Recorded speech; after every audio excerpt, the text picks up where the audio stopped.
சிவாதி சிற்றம்பலம். நம பார்வதி பதையே ஹரஹர Mahadeva.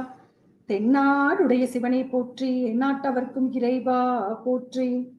Chitrambalam.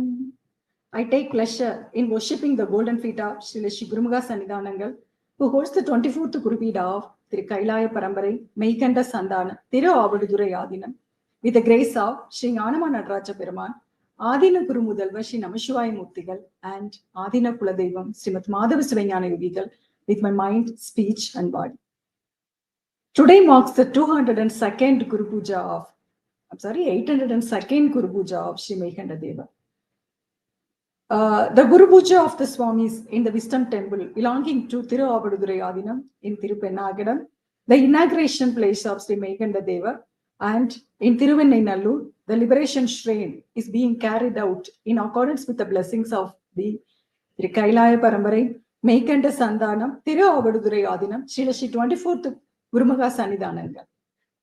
May all Saiva Siddhandis participate in this festival and attain the wealth of Shiva wisdom and excel.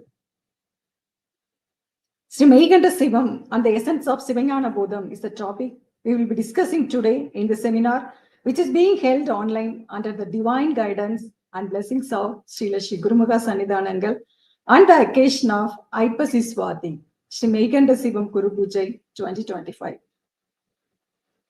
800 years ago, a child was playing in the street in Thiruvennainallur.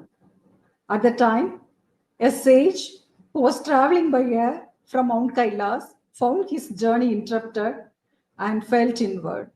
He knew that there was a Samusithar below who had completed all the sadhanas to attain wisdom in the previous births. He also felt the command of Lord Shiva to make the truth known to that Samusithra, that child, who was still a child. He immediately came down and bestowed upon the child the wisdom he had received from his Acharya on Mount Kailash through divine vision, touch, and words. The child, seeing the unreal things as this and that, was moved away and realized what was real. So he took the Diksha name, Meykanda, and went on his way. The name of that sage was Paranjoti. His Acharya was Aatheenam. His Acharya Sanat Kumarar, his Acharya Sri Nandi Devar. Meykanda meditated on the wisdom conveyed to him seated in front of Pollapillayar in the southwest shrine at Arulthurai and reduced his thoughts to writings. It took the form of Sivajnana Botham. The book of wisdom is the teaching book of the Thiruaavaduthirai Aatheenam. Sivajnana Botham is very small in size, yet it contains and conveys the entire meaning of the true scriptures. The Sivajnana Botham systematically summarizes the main philosophy of soul that permeates the basis of consciousness in the 12 Saiva Tirumurais such as Devaram and Tiruvasagam.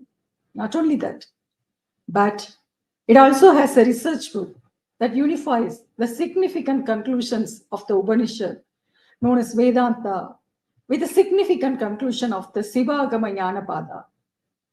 This can be considered a synopsis of Brahma Sutras.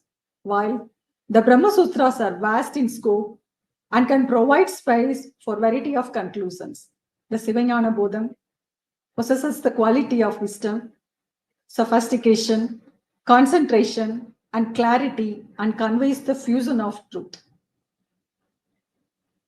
Many of the best scholars have prized this rare book of wisdom a lot. This is the book that southern-faced God who expresses the wordlessness, elevated state of spiritual experience from the shade of the stone banyan tree, sows with his right hand the Mona Mudra and holds his left hand in parallel.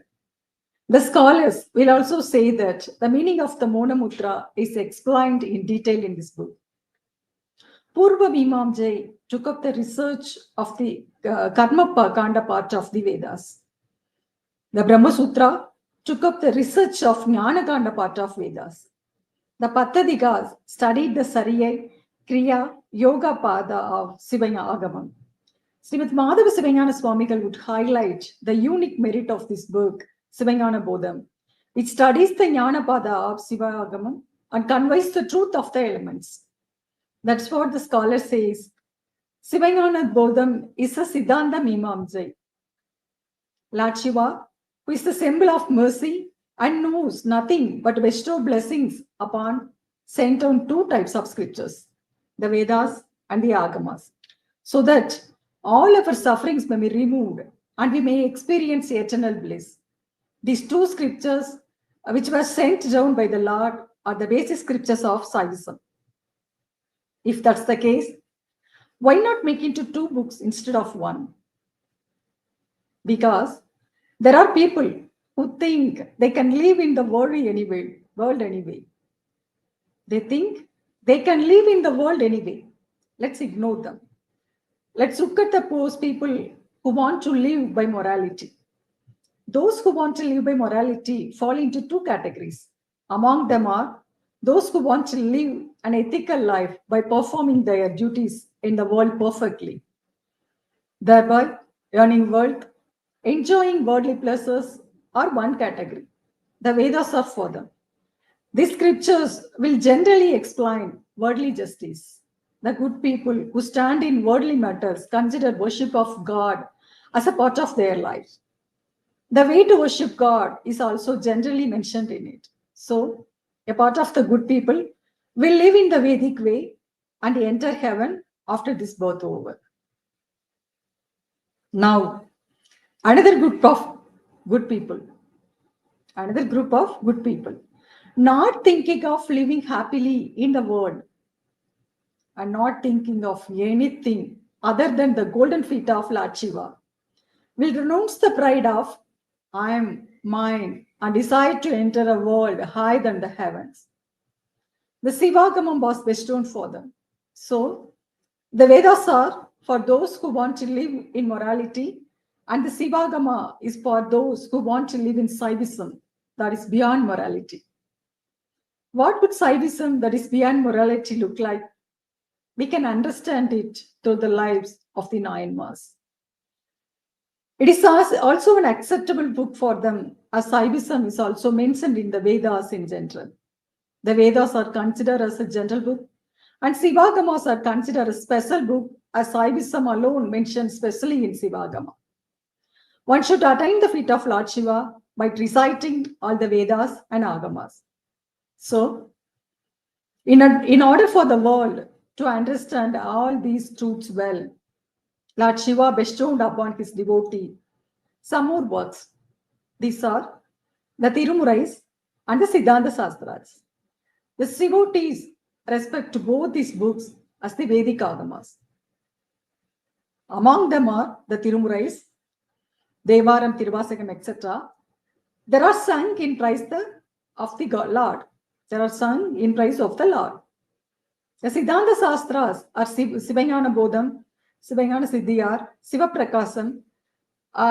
These answers all the doubts like why should we praise the Lord? What is the relationship between him and us? Tirumurais are experimental verses, that's right. But when all the truths about God and us, the soul, are told in the Sivagamas, why are the same truth told in Siddhanta Sastras too? Why are the same truths told in Siddhanta Sastras too? Lord Shiva, the Supreme Being, taught all the truths of the Vedic Agama to Sri Nandi Devar. After listening to them, Sri Nandi Devar had many doubts. It seemed to him that the Vedic Upanishads contradicted each other, and that the Vedic Upanishad and the Sivagamas contradicted each other.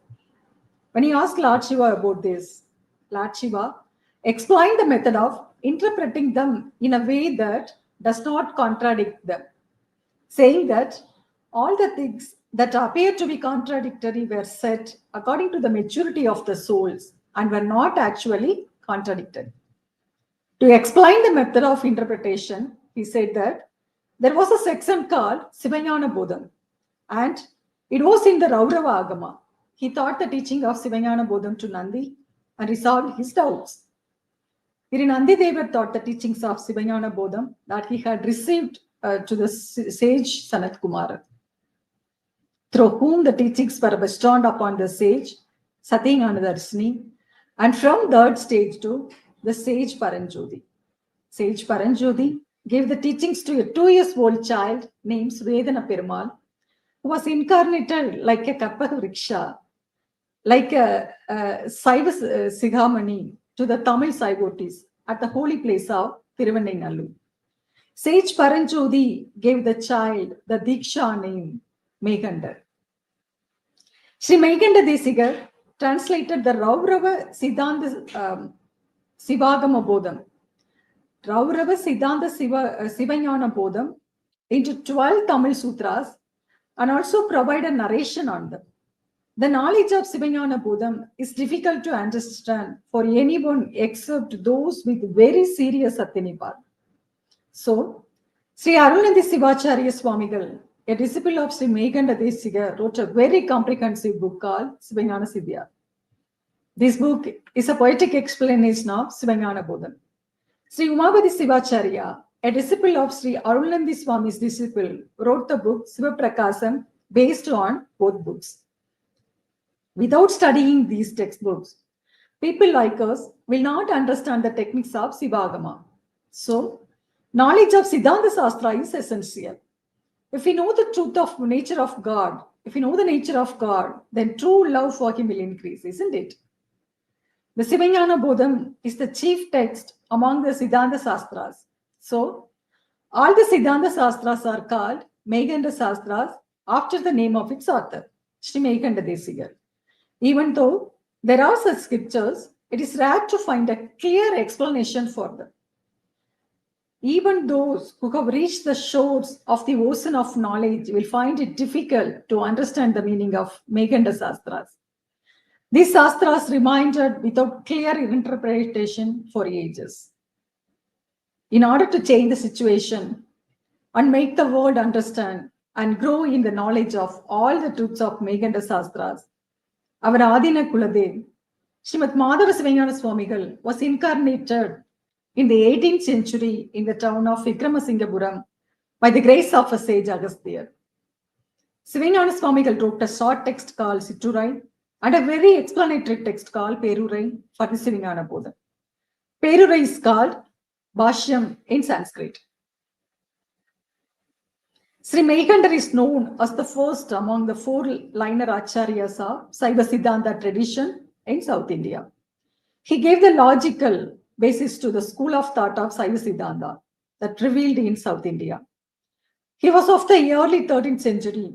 The story of his birth and initiation is very interesting. The stretch of land that intervened in olden days between Tondai Nadu and Chola Nadu was known as Nadu Nadu, the land of Midwest. It is also known by the alternative name of Thirumunai-Padi Nadu. It is to the southwest of the present Chengalpattu district, comprising the parts of North and South Arcats. The land was blessed already by the birth of the 2 Saiva Acharyas, Thirunavukarasa Perumal and Nambiyaroorar. There, in Thirupennagadam, lived a leader named Achyuta Kalapalar. He was gifted with all material blessing of this world, but not a child. One day, he went to Thurayur, where his Kulaguru, Sagala Agama Pandit, lived, to receive his blessings. The Acharya worshipped at the feet of Lord Shiva and asked the disciple to place a thread in between the palm leaves of a book, which had on its pages impressed the Devaram verses. The purpose of the Acharya was to know the will of God from the meaning of the stanza of Devaram that made its appearance before him. To the welcome surface of both, the stanza of Thiringana Samandar and Thiruvenkadu commencing with the words Peyadaya Piriveidum came to be cited. The verse Peyadaya Piriveidum Pillayinodu Ulla Ninaivu Ayinave Varam Peruvar Ayura Venda Buntum Veganatol Umaipangan Venkatu Mukulani Toividaya Avartamai Toyavam Timinaye. In the meaning of the verse is persons who worship Lord Shiva, the partner of Uma, of smooth arms like bamboos, after bathing in the 3 tanks at Meykanda, will not be approached by evil spirits. They will leave them even if they had been possessed. They will be blessed with a child and will have their heart desires fulfilled. They need not attain any doubt, for they will not be touched by the evil effort of demerits. Immediately, the Acharya asked his disciple to go to Thiruvenkadu with his spouse and carry out the worship. While the Kalapalar was performing the worship, Lord of Thiruvenkadu told him in his dreams that though he had not the good fortunate to have a child in that birth, because of his unreserved faith in the wordings of Samantha, he would have granted a child, even like the saint himself. Achyuta Kalapalar finished his worship and returned to his native place with his spouse. Later on, a child was born to the happy couple, which was named Svedana Perumal after the name of the Lord. After some time, the uncle of the child took him to his native place, Thiruvannainallur, along with his mother and brought him up there with love and care. The child was completing his 2 years. One day, when he was playing in the open, Saint Paranjodi from Mount Kailas came down and imparted the divine wisdom which he inherited from Lord Shiva and named the child Meykanda after his master Satyengana Darshini and left the place.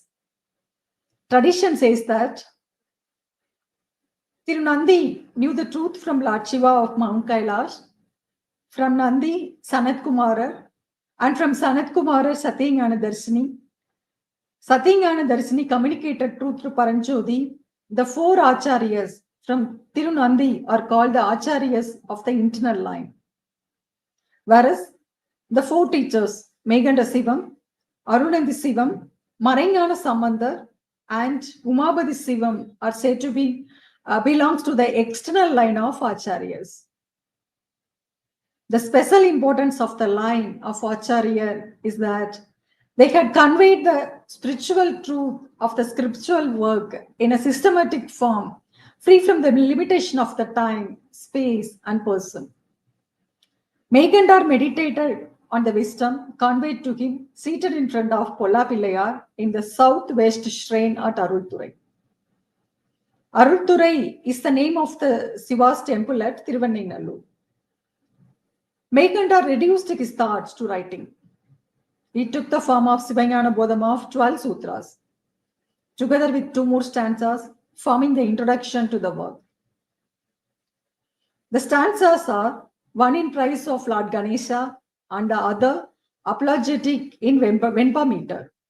He also added to the sutras a commentary known as Vartigam, which is a skeleton of the dissertation on main issue of each sutra. The dissertation on a particular issue consists of a proposition maintained, the reason that established the proposition, and the illustrations. He illustrated his disciples and initiated them into the mysteries of the spirit. The chief among his disciples was Arunandi Sivacharya, who was no other than the Saglagama Pandit, the family priest of Achyuta Kalapalar. The first meeting of the Saglagama Pandit with the infant seer has a fascinating account. Saglagama Pandit himself was a well-known Acharya of Saiva Siddhanda, well reputed for his wide and deep learning. He had been teaching the spiritual literature to his disciples. But in course of time, his disciples one by one disappear from his classes.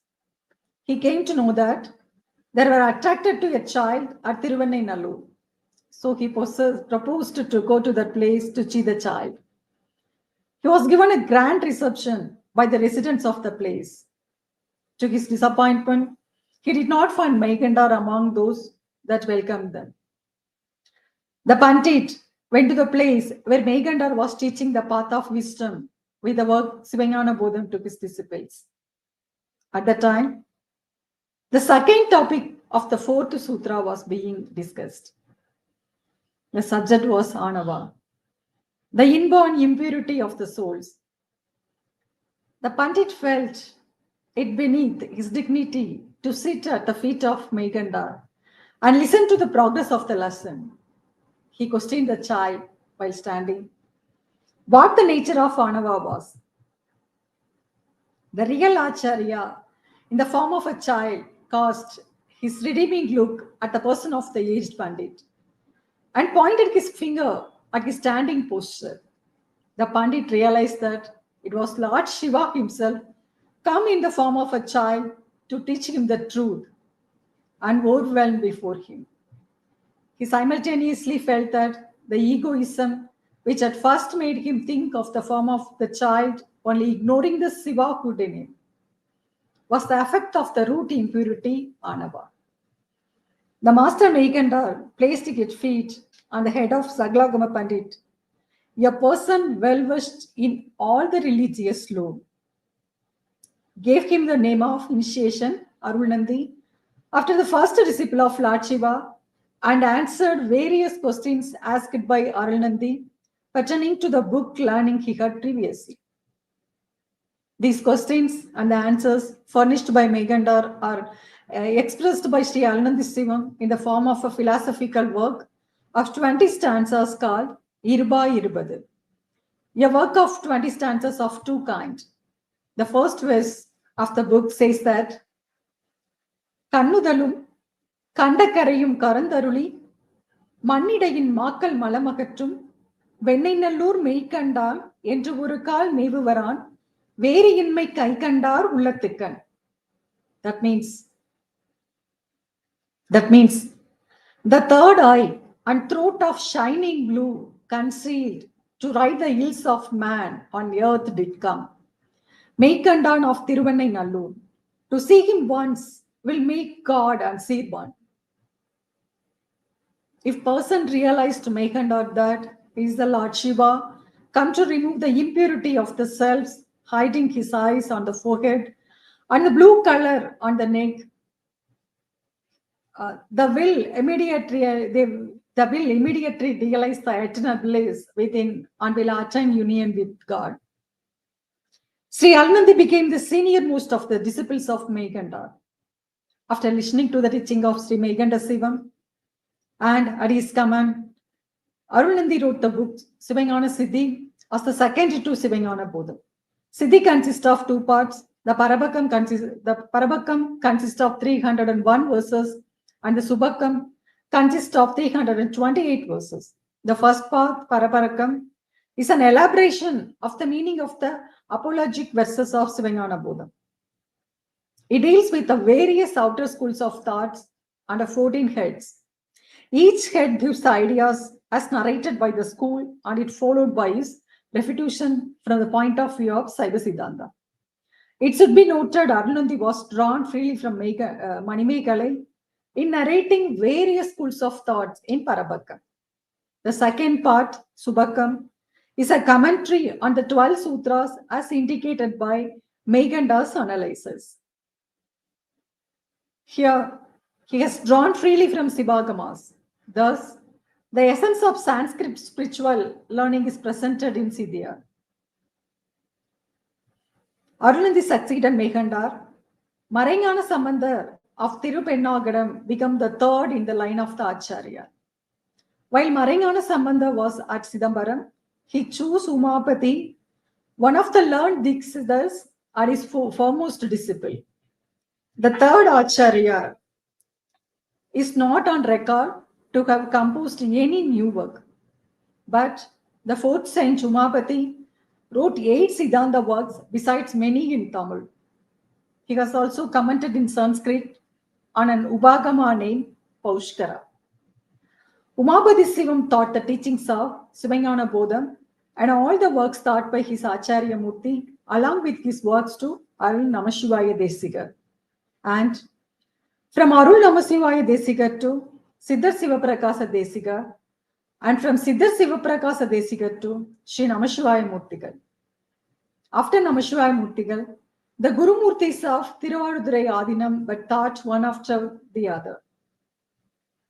One of the disciples of Meykanda, Manavasagam Kadandar, who reminded in Thiruadigai, modern Panjutti, produced a work named Umabharathy 54 stanzas, which gives in a nutshell the traditional spiritual practice of this line of acharyas.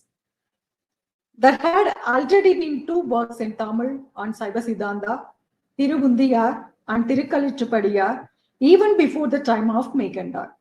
All these 14 works are collected together and are called the 14 books of Honored Saiva Siddhanda works. There is a Tamil verse. வேதம் பசு அதன் பால் மெய் ஆகமம் நாள் ஒருபோதும் தமிழ் அதனின் உள்ளூர் நெய் போதமிகு நெய்யின் உருசுவையாம் நீல் வெண்ணெய் மெய்கண்டார் சை தமிழ் நூலின் திறம். There are 4 things in this verse: cow, milk, ghee, and taste of ghee. The Veda is cow. Milk is the Sivagamas.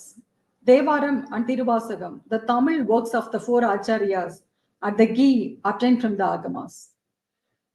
If we estimate the nature of Sivajnana Botham, which was produced in Tamil by Meykanda, it should be considered the taste of the ghee. Meykanda is supposed to have spent his time at Thiruvannainallur and attained the feet of Lord Shiva in the Tamil month Aypasi in the star of Swathi. That is about the day of Diwali, the day when the moon is seen opposite to the constellation of Swathi. The Guru Murtam at Thiruvannainallur is under the administration of the Thiruaavaduthirai Aatheenam. Not only Meikanda's Guru Murtam, all the other acharyas Guru Murtam except Umabharathy Sivam are under the administration of Thiruaavaduthirai Aatheenam. Umabharathy Sivam's Guru Murtam is with Veera Saiva. That was one given to them by Thiruaavaduthirai Aatheenam. So, the Aatheenam that has the right to Sivajnana Botham is the Thiruaavaduthirai Aatheenam. Sivajnana Botham is a great text on the philosophy of Suthatvida Siddhanda Saivism, which is the tool for understanding Shiva. It consists of 12 sutras of 40 lines, 216 words, and 624 letters. There are 2 Adhikaranam in Sivajnana Botham. Adhikaranam means division, namely general and special. Each Adhikaranam consists of 2 sections. General Adhikaranam consists of Pramanaviyal and Ilakkanaviyal. Special Adhikaranam consists of Sadhanaviyal and Payaniyal. Each section consists of 3 sutras, totally 12 sutras, 39 Adhikaranas. Adhikaranam means parts. Each sutra of Sivajnana Botham consists of many Adhikaranam. These are example verses in each Adhikaranam. Totally, there are example verses in each Adhikaranam. Totally, 81 example verses and 2 more additional verses. In the 12 sutras of Sivajnana Botham, the first 6 sutras are called the general Adhikaranam because they stated the general characteristics of the 3 objects. The next 6 sutras are called special Adhikaranam because they describe the special characteristics of the 3 elements. General Adhikaram is known through research knowledge. Special Adhikaram is realized through experience. The general nature of the character is that the character of an object is present in other objects. The special nature is the character of an object is present only in that object. The general nature mentioned in the Agamas is the gross state of an object. The special nature is the subtle nature of an object. The gross state is related to other objects. The subtle state is separate from other objects. The gross state is called as Tadatha Lakkanam and subtle state is called as Surupa Lakkanam. This is how we need to understand the 3 elements: God, soul, and bond. Padi, Pasu, and Pasam. The general nature will be realized from Pramanam and Ilakkanam. So, both of them are appeared in the general Adhikaram. In the same way, special nature will be realized from sadhanas and benefits. So, Both of them are appeared in the special adhikaram. In general adhikaram, the first three sutras are called the Pramana because of their truth telling of three objects. The next three sutras are called Ilakkana because they describe the characteristics of three objects. The first three sutras in the special adhikaram are called Sadhana because they mention the authority of achieving the sadhanas and the method of sadhanas. The next three sutras are called biennial because they're talking about the benefit of the sadhana state, the benefits of for relief from bondage and attain liberation. And the 12th sutra is explained about the nature of a person called Jivan Mutta who obtained those benefits. In the first 6 sutras, Sri Meikanda Sivam explained the general nature of the three objects, Padi, Pasu, and Pasam, through Pramanam as well as Ilakkana. Padi is God, Pasu is soul, and the Pasam is bond. The Padi is one. The Pasu are innumerable. Pasam is of three types, Anavam, Kanmam, and Maya. In the first three sutras, he emphasizes the Agama measure of the existence of the God, the bond, and the Pasu respectively. In the fourth sutra, he explained the characteristics of the soul, and in the fifth sutra, the characteristics of the Trodhana Satya, which is Pasam. In the second sutra, Sri Meikanda Sivam also said that by recreating the world through the rebirth of the world, the Lord, who is the cause, through his grace as the secondary cause, create the material worlds for the souls from the primary cause Maya.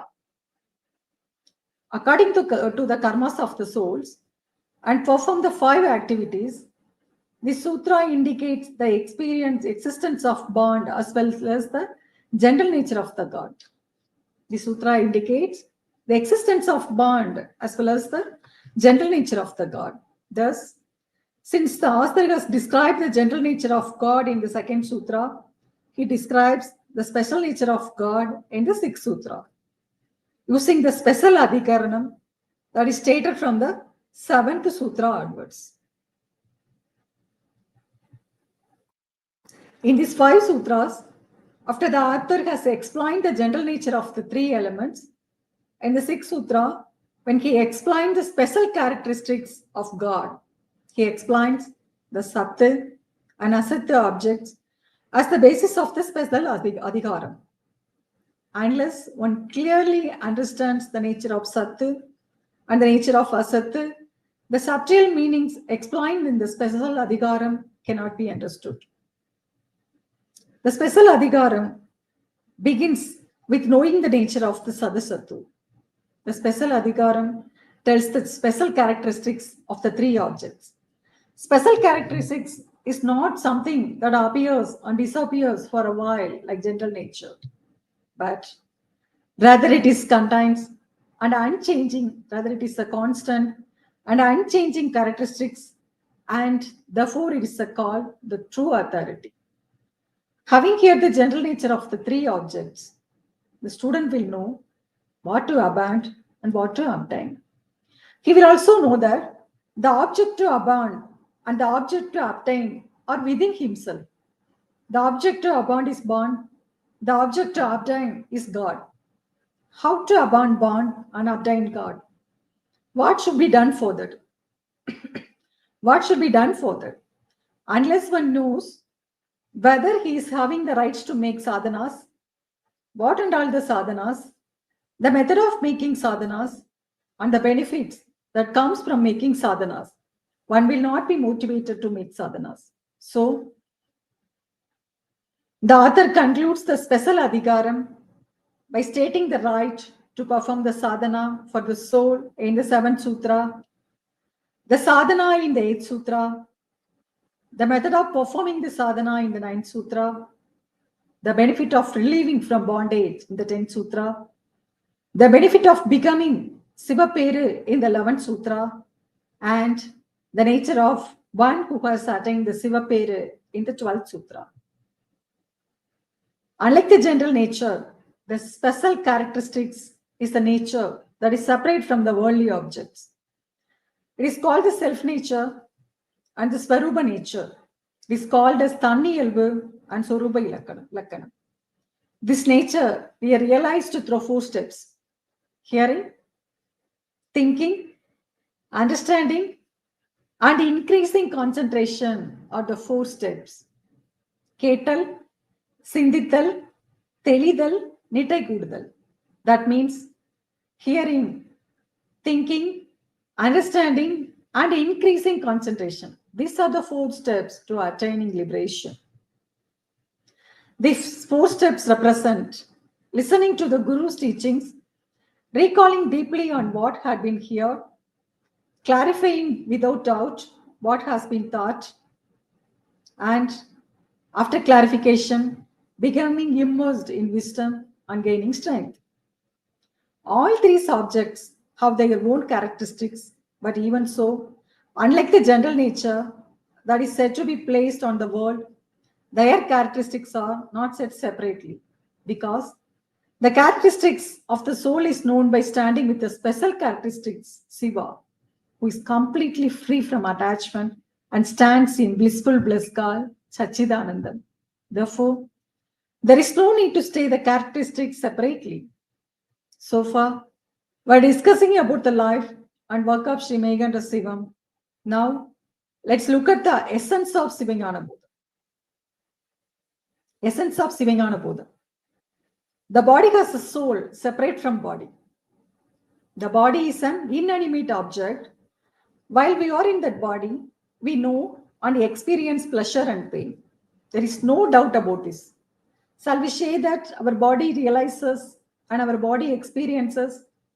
It has no knowledge, no consciousness. Then how can it know? How can it know? How can it experience? So, it is confirmed that there is an object of knowledge that is separate from the body, that is present in this body and knows and experiences pleasure and pain. The wise call it Uyir and soul. There are many types of bodies. Is there only one soul in all bodies? The bodies are many. Is there only one soul in all bodies? One person knows and experiences the pleasure and pain that arises in his own body. But at the same time, one does not know or experience the pleasure and pains that arise in another body. The same is true for everyone. They themselves know and experience the pleasure and pain that occur in their own bodies. What is this so? It seems that there are different souls in each body, isn't it? A soul in one body cannot go to another body and know the joys and sorrows that occur, isn't it? Then it seems that the souls are somehow bound in their respective bodies. It is not known at the time at what time the bond was formed. It is not known at what time the bond was formed. Still, we know that the reason for being bound in the body is some unknown bond. The time when it begins is also unknown. If the soul is thus bound, then it has 3 states. It has 3 states. One is the state before it is born in the body. Next is the state after the body is born. Third is the state after the bond is broken. Thus, the soul has 3 states. Those states are called Kevalam, Sagalam, and Suddha. The born state in the state in which we are currently living in the body. Even in this state, we are in the awakening state. Sometimes we are in the dream state. We sleep. Beyond that, we reach the state of Perurakam and the state of Virpadakam. From this, we understand that souls, even by living in the body, attain 5 other status. These 5 states are called Sakram, Sopanam, Sulithi, Turiyam, Turiyadidam. This state is also called Avathai. Even in the state of consciousness, that is Sakram state, which is the first of these five states, the soul reaches the five states. Even when they experiencing something, one was subtly aware of the existence of these states as memory and forgetful alternate. The soul, which is beyond the body, operates under the control of the sense organs without its own control. So, how can one create the body and other things one wants? Have you heard of anyone creating such a thing anywhere? No, isn't it? Likewise, one cannot preserve the existing body as one wishes, nor can one restore it to the state it was before it was created. So, we came to the conclusion that there must be another being with great wisdom and power that performs these three functions of creation, preservation, and destruction for the sake of soul. That being is called God. Brahma performs the work of creation, Thirumal performs the work of preservation, Rudra performs the work of destruction. Thus, we call three lords of each of the three works. They are responsible for their separate work. So, God is the one who's able to do all the three jobs together. It is clear that these three perform their respective jobs through His will. When God creates the world, He does not experience any differences. Yet, he does it while being united with the world. He does it with His Shakti that is inseparable from Himself. For whom? For whom? For us, for souls. Souls are committing good and bad deeds. Souls are committing good and bad deeds. God creates and suppresses the world and body according to those deeds. In doing so, He creates the inanimate object of the world from the first object of Maya. That Maya is a kind of energy, but it is devoid of knowledge. They called it Sadasati. From there, He will create the world with His intelligence and destroys it. Because God performs three functions, He is also said to have three states. We call them Layam, Bhogam, Adhikara. But they say it as a courtesy to Him. They are said as a courtesy to Him. While remaining free from any fault, causes souls to experience pleasure and pain through instruments. We perceive the world and the objects in it within a specific time frame and space. Worldly things are feasible things. God is not something that can be pointed out like them. So, is God is an unknowing thing? No. Unknown thing means something that does not exist. He is unknown, he is known thing, but cannot be pointed out by the knowledge of the souls like feasible thing. Though he can also be known in another way. The soul does not know God by pointing Him as it knows perishable things, but in another way. There are the basic principles expressed in the general Adhikaram of Sivajnana Botham. These are the basic principles expressed in the general Adhikaram of Sivajnana Botham. Now let's look at the special Adhikaram. Special Adhikaram. The soul will realize itself and its leader by examining it. After realizing it, Anava Malam that has gripped the soul will be freed from hiding it. The soul, thus freed from Anava Malam, will stand on the basis of the Agama level and realize itself.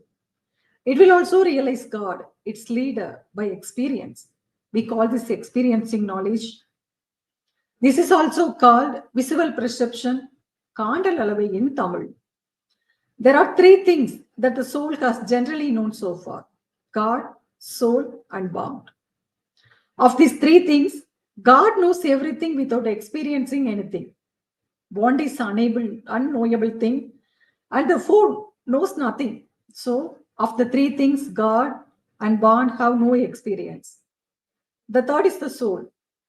It has the nature of becoming whatever it attached to. Therefore, the soul itself sometimes experiences and knows the object of ignorance, bond, and at the other times, the object of omniscience, God, it experiences and senses. A white garment is completely white, but it is a dirty garment. That is why its color is not visible. We remove the dirt. When the dirt removed, the whiteness of the garment, which is the quality of the garment, become visible throughout. Similarly, the condition of the soul is also similar. The knowledge of the soul is naturally vast and expansive, yet, since it is already bound by the dirt of honor, its knowledge is not fully understood. At some point, the dirt will be removed, then its expansive and vast knowledge will be understood as it is. When the knowledge of such soul is immersed in an object, it only knows the object. It does not know other objects. So, when looking at the omniscience, which is always in the same state and which knows everything at once, the knowledge of the soul is a little knowledge or limited knowledge, isn't it? The soul knows just as the object is depends on knows. It does not have the ability to know itself without any help. So, soul knowledge is knowledge that is known with the help of other knowledge that is always present to it. Many souls have attained liberation, some are achieving it, some will attain it in the future. Why is there is a difference in time between attaining it?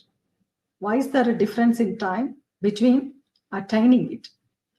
There are many bonds that can be eliminated within their respective time limits to enable this to happen. There are many hidden bonds. So, there will be many souls who are hidden to different degrees of those malas. Since there are many souls, they are different from each other. The difference is known through the gradual unfolding of their knowledge. As knowledge gradually comes, it becomes clear that souls have differences between maturity and immaturity. From this, it becomes clear that there is a difference between bondage and liberation, which is the release from bondage. Those souls will understand what artificial is and what natural is. The state of bondage is artificial, the state of liberation is natural. The knowledge of God does not know anything by emerging it. Like the knowledge of the soul, it knows without emerging. It is self existent knowledge. So, it is a supreme knowledge that knows and declares everything by itself without needing any other help. Since an unknown time, God has been living inside and enlightening the soul. He himself, once an Acharya Murti, would make the soul see realizes that this is either enmity or kinship. He will entertain and free it from uh, enmity. The Lord, as an Acharya, makes the soul aware of this because of this penance that the soul has been previously performed. Penance here is at the threefold efforts. Penance here is threefold effort: Sariya, Kriya, and Yoga. When a soul enlightened by the Guru preserves enmity as enmity, it abandons that enmity and joins its skin. The knowledge of the grace is the knowledge of Shiva. Only through that knowledge of Shiva will the soul preserve enmity as enmity. The knowledge of Shiva will become apparent to the souls when bondage is removed. How can it be removed? We must understand the meaning of the subtle five-letter scripture called the Mukti Panchakara. That kind of understanding is called knowing and pronounce the Panchakaram as per system. In that way, bondage will be completely eliminated. What will happen after bondage eliminated? Crystal does not have a color of its own, isn't it? Crystal does not have a color of its own. If you place it next to the red color ruby stone, it will also appear to have a red glow. What does that make it a ruby stone? No. Similarly,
I'm sorry, there is a problem in the network.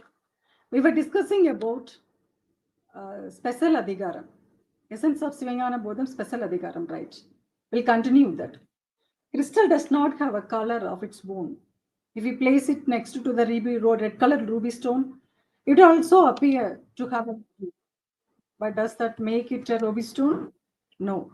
Similarly, the soul, which takes the nature of depends on its nature. When it depends on the Supreme Lord, it will subdue it by taking all his 8 qualities as its own.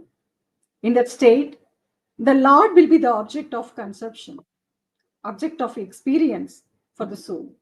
The soul, however, will be filled with a love that causes him to unforgive. As a result, the unending experience of Sivananda, the great Shiva treasure, will be achieved. From that experience, will it be equal to him? Equal to God? The soul remains forever a slave to God. That is, it remains dependent on him without any self-will. These truths that we contemplated so far cannot be known through mere research. They can only be known through experimental knowledge that comes from God's grace. The truth of Saiva Siddhanda are conveyed in two ways. Something can be known through research, some things can be known through experience. These are the teachings of Sri Meykanda Sivam. These are the methods compiled by Madhava Sivajnana Swamigal in Maapadiyam introductory stanza. There is a Surnigai written by Thiruaavaduthirai Aatheenam Sri Swaminatha Desiga. Surnigai is a sweet phrase that illustrates the meaning of the poem that will help us to understand Sivajnana Botham well. There are 12 sutras, 39 surnikas. After going through the surnika well, we will complete the session. Okay. First sutra consists of 3 surnikai. First one, the word has 3 functions: birth, existence, and death. It happens because of Aran. Aran means Lord Shiva. The third sutrika, the other 2, Brahma and Vishnu, are subject to be threefold. Second sutra, it consists of 4 adhikaranas, 4 churnikas. First one, Aran will mingle with the souls. Number 2, the Lord himself will give the fruits of karma to the souls. Number 3, souls are born with a changed form. Number 4, Aran is omnipresent. Sarva Vyabhagi. And the third sutra, it consists of 7 adhikaranas, 7 surnikas. The first one, there is a soul that knows by saying no with the knowledge of yes. It's very interesting, right? The soul is, there is a soul that knows by saying no with the knowledge of yes. Second one, the body has a different soul because it's called my body. Because it is called my body. The third one, since only one knows all 5, there is one thing called the soul, which is different from the 5, which knows each of them differently. Fourth one, since the dream leaves the body and enters the conscious body, the dream body has something called a soul that is different from it. Fifth one, although the breathing works during sleep, the body does not experience it. So the soul is different from the breath. Sixth one, the soul, which is the tendency to forget and remember, and the God who never forgets, are different. Seventh one, since all tattvas have different names, those tattvas are different. The soul is different. Now it is 4th sutra. It has 3 adhikaranas. It has three surnikas. The adhikaranas are different from soul. The andhakaranas are different from soul because they can only work if there is a soul inside them. Andhakaranas are different from soul because they can only work if there is soul inside them. And the second one, Because bond hides the soul has no knowledge. The soul reaches 3 status. And the 5th sutra, there are 2 adhikaranas in this 5th sutra. Tattvas works through the soul. The second one, through Aran, the soul knows everything. And the 6th sutra, it consists of 2 churnikas. First one, everything known by the soul knowledge will perish. Second one, Aran is the one who is known for his excellence. And 7th sutra, it consists of 3 adhikaranas. Aran will not experience bond. Bond does not experience Aran. The soul will experience both. 7th sutra says. And next to this, the 8th sutra, it has 4 adhikaranas. The soul gains wisdom through penance. Second one, Aran comes as a Sadguru to the soul. Third one, the soul does not know itself because it clings to the 5 senses. Fourth one, the soul knows itself by letting go on the bonds of the 5 senses. After that, 9th sutra, it consists of 3 adhikaranas. The first adhikarana says, the soul knows Siva through the knowledge of Shiva. Second one says, when the soul abandons the attachment of bond, Siva will manifest. The third one, if you pray the 5 syllabus mantra, the Vasana Malam will disappear. Now we are going to talk about 10th sutra. There are 2 adhikaranas in the 10th sutra. First one says, stand together with Aran. Second one says, treat all your workers Aran's work. After that, 11th sutra, the Lord Shiva himself experiences the thing that come to this wise. This is the first one, first adhikarana of the 11th sutra. And the second one says, if one does not forget Shiva and has love, one will become united with him. Now we are going to talk about the 12th sutra. It has 4 adhikaranas. That means 4 surnikas. First one says, remove all 3 bonds. Second one says, gather with the voices of Siva. Third one says, worship the Sivajnana and the Sivalinga as Siva. Fourth one says, don't stop worshiping. Don't stop worshiping. That's all. Totally 39 surnikas. This is called as Churanikottu in Tamil. I conclude our today's discussion now by worshipping and rejoicing at the golden feet of Sri Guru Maha Sannidhanam, which have given me the privilege of contemplating and rejoicing in Sri Meikanda Sivam and the essence of Sivajnana Botham. Siva Siva Thiruchitrambalam.